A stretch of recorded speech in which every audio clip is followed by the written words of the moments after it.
Assalamualaikum warahmatullahi wabarakatuh. Perkenalkan kami dari kelompok 2 akan presentasikan studi case kami dengan anggota pertama saya Raffi Shanindra dengan NIM akhir 099 dan rekan saya. Saya Enggal Mardika, NIM 011. Dan saya Tiko Prasetyo dengan NIM terakhir 028. Saya Ageng dengan NIM akhir 091. Selanjutnya PT pertama kita yaitu PT Kobex Indo. Baik, untuk PT Kobexindo, balance scorecard-nya dapat disimpulkan adalah pendapatan bersih 1,96 triliun, laba bersih 1,8 triliun, ROA 14%, dan ROE 23%. Perspektif keuangan memperoleh pencapaian yang tinggi dalam hal pertumbuhan, pendapatan bersih 93,44% dari target. Inventory turnover dan DSO menunjukkan hasil yang cukup positif, dengan nilai akhir 95,04. Next, perspektif finansial OMAX Kobexindo, indeksnya adalah 8,028. Next, perspektif finansial untuk perspektif customer 9,260. Next, untuk internal business 9,354 dan learning and growth 8,068.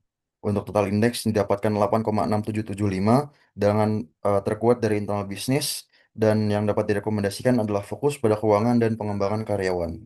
Berikut cascading dari semua lini departemen, di mana fokusnya di sini ada sinkronisasi terpadu, terus ada efisiensi keuangan dan SDM, proses learning, dan dorongan pelatih, serta internal bisnis, dan optimalkan repair time dan lead time. Selanjutnya kita masuk ke PT Super Crane Mitra Utama TBK. Untuk balance scorecard dari PT Superkeren TBK ini fokusnya di sini ada keuangan yaitu indeksnya 9,166, terus ada pelanggan indeksnya 10,448, proses internal yaitu indeksnya 9,818, pembelajaran dan pertumbuhan indeksnya 8,900. Baik, selanjutnya ada perspektif finansial dengan indeks 9,166, kemudian perspektif customer indeks total 8,148, perspektif internal bisnis indeksnya 9,818, yang terakhir ada learning and growth di mana indeksnya 8,9, di mana hasil akhirnya itu ada di angka 9,583, unggul pada perspektif customer dan internal bisnis, di mana tapi perlu rekomendasi itu tingkatkan inovasi SDM. Lanjut di sini ada cascading dari setiap ini departemen.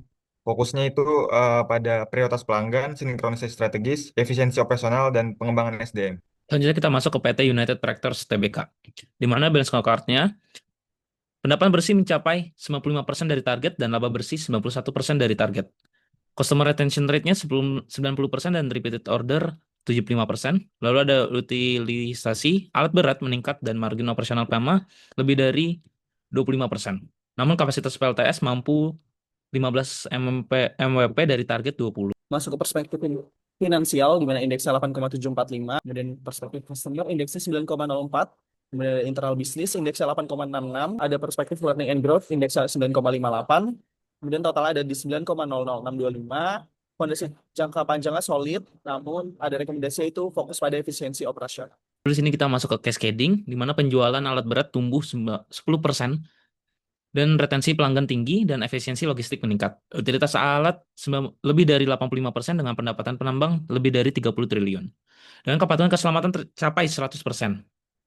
Selanjutnya juga ada pelatihan energi bersih lebih dari 95% dan efisiensi SDM lebih dari 15 miliar per tahun. Di sini kita masuk ke cascading, di mana penjualan. Baik, untuk kesimpulan dan saran pada study case ini adalah PT Supercrane mencatat kinerja OMAX 9,583 unggul pada customer dan internal bisnis, United Tractors unggul learning and growth 9,58, sementara Kobex perlu perbaikan dalam financial dan learning and growth. Cascading KPI telah terhubung dengan baik level operasional dan individu, memastikan keselarasan strategi dengan peran fungsional di semua divisi. OMAX efektif mengukur performa kuantitatif, Supercrane konsisten tinggi, United Tractors menghadapi tantangan di proyek energi, dan Kobex perlu meningkatkan efisiensi dan SDM. Untuk sarannya pada finansial adalah optimalkan utilisasi, aset dan kontrol biaya untuk dorong ROA dan GPM pada Kobex. Yang kedua, diversifikasi pendapatan ke sektor logistik dan agribisnis untuk Supercrane, pelanggan implementasi CRM dan digitalisasi feedback tingkatan NPS dan penjualan pada Kobex, perluas loyalitas dan layanan purna jual Supercrane. Untuk proses internal, otomasi DSO dan MRP, kurangi stok lambat untuk Kobex, digitalisasi manajemen armada dan rantai pasok Supercrane, gunakan project tools untuk kejar PLTS dan smelter unit tractors, learning and growth, pelatihan di atas 90% lewat blended learning Kobex, adopsi ERP dan pelatihan digital marketing Supercrane, fokus pada pelatihan energi bersih dan sertifikasi ISO United Tractors, dan terakhir penyempurnaan sistem BSC. Next. Baik, itu saja dari kelompok kami. Terima kasih. Wassalamualaikum warahmatullahi wabarakatuh.